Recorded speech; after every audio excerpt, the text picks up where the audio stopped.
Give it up for Roberto!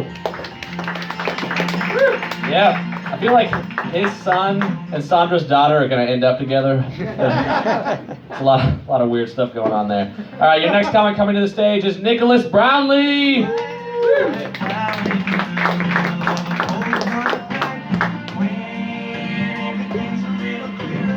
What is up? 49 to wow, that is loud. What's up, everybody? Woo. So, who here has ever been friend zoned before? Woo. Raise hands, claps, nothing. Somebody said who. What I wanted to say was, before I started this office, Pat Benatar once said, "Love is a battlefield," and that's very true, especially when you've been friend zoned. Because being friend zoned is a lot like being a POW in Vietnam. You know, you're beaten all the time. You're miles away from the city of Phuong Khanh. Love is a battlefield, man. And I think some people might take that out of context. And I'm going to give you an example of taking love is a battlefield out of context. When you're at your ex-girlfriend's house, laying in the bushes, and the cops show up, if they ask you what you're doing, the correct response is not doing recon on the enemy. So, I'm a bit of a prankster. I'm definitely a prankster when I'm riding with somebody. As a matter of fact, I was in a car going down 465 about a month ago, and I was sitting in the back seat, and I'm really good at doing police impersonations. So I was sitting in the back seat, and then I just started doing.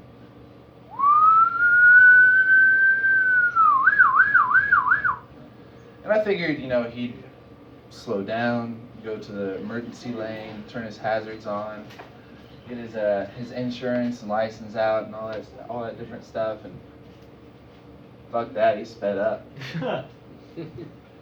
I started freaking out too. I was like, "Man, why are you speeding up? Slow down, slow down." And he just looked at me without a hesitation and said, "I got warrants, bitch."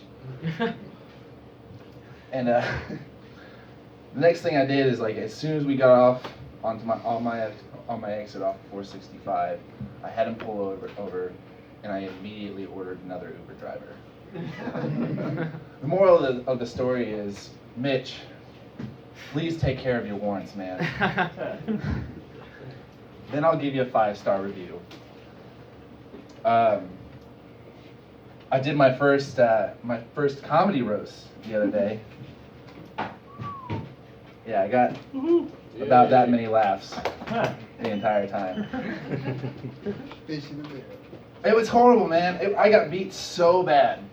Like, I got beat so bad, Rihanna called me afterwards to see if Chris Brown was there.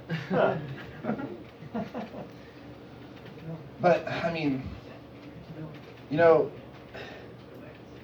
can't really blame me.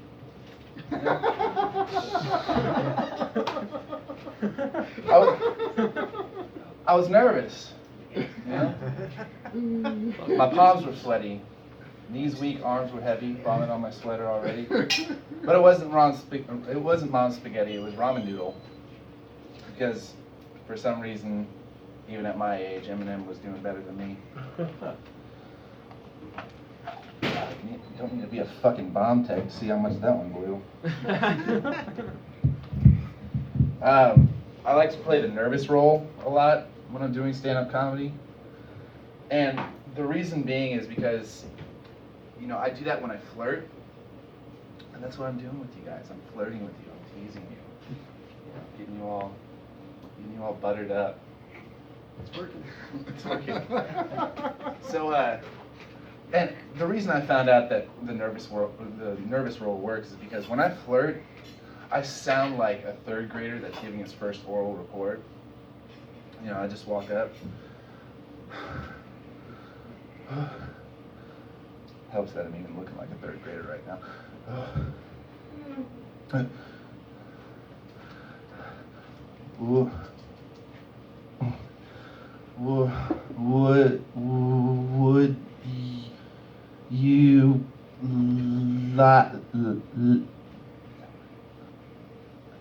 like to fuck me? And it usually works. I mean, she usually ends up taking me home, but that's because she thinks that I lost my handler. Okay. Let's move on to school shootings. School shootings are a horrible thing, but you can't sit there and like act like there's not that one teacher in the very back row during like these ceremonies for all these horrible school shootings.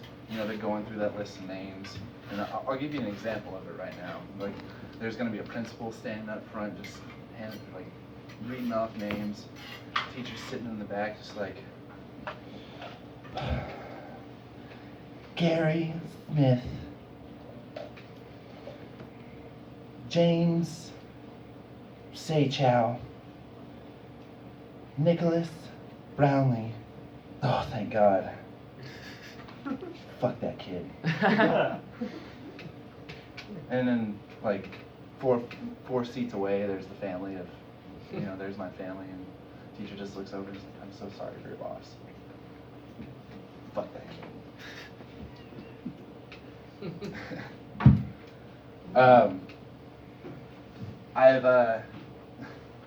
Let's see, next one. POWB. I've been really interested in celebrity deaths lately. And the main reason why is because I want to figure out what those last moments were for them. Like, I want to figure out, like, what were Michael Jackson's dying words? I imagine it was something a lot like, Tito, take me to the children's hospital.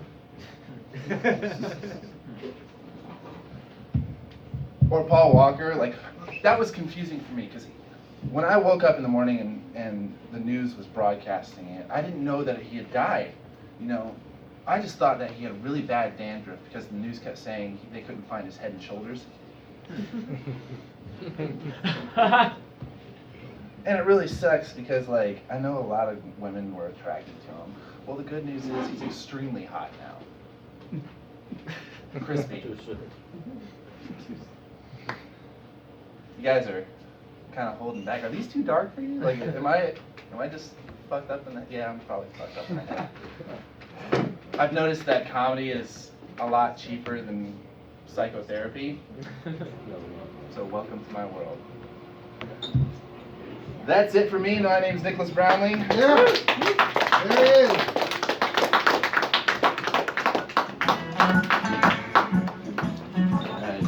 I hope Michael Jackson did something to him. That was insane. That's great. You guys ready for your last comic?